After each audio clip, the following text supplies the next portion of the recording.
মানুষকে এরকম কুকুরের মতন কে খাটায় ভাই? ব্যাপারটা হচ্ছে আজকে আমি ঘর থেকে ঠিক করেই বেরিয়েছিলাম দেশের বাড়ি থেকে একটু ঘুরে আসবো বলে। কচি বললো আমার একটু দরকারি কাজ আছে, সেটা ছেড়ে দুজনে একসাথে তোদের দেশ বাড়ি থেকে ঘুরে আসবো। শালা দরকারি কাজ বলে আমাকে এমন খাটিয়েছে, আজকে দেশ বাড়িতে জ্যান্ত পৌঁছাতে পারবো কিনা আমি জানি না। কচি বললো এ আর বস্তাগুলো ভরবি তো? আমি বললাম আমি 2 বস্তার বেশি পারবো না, এবার তুই মার। যাদের বাড়ির জন্য বস্তাগুলো ভরছিলাম তাদের বাড়িতে বালিশ ফ্যান গুলো দিয়ে আমি আর কচি বেরিয়ে বললাম আমাদের গ্রামের বাড়ি যাওয়ার জন্য ট্রেন ধরতে। রাস্তায় দাঁড়িয়ে ছিল মহিলাটার এমনি ভালো ব্যবহার দেখে আমিও তাকে নমস্কার জানালাম।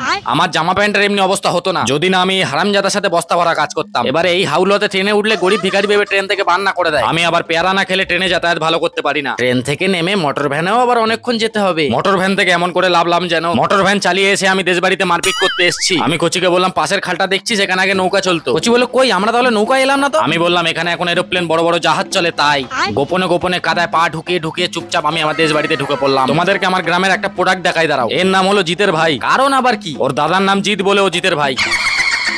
আমি আমার পুরানো দোলনায় একটু বসলাম আরাম করে। অনেকদিন বাদে গামছা পরে পুকুরে স্নান করতে গেছিলাম। শালা ঘাটে এত স্লিপ, আরেকটু হলে প্রাণটা চলে যাচ্ছিল।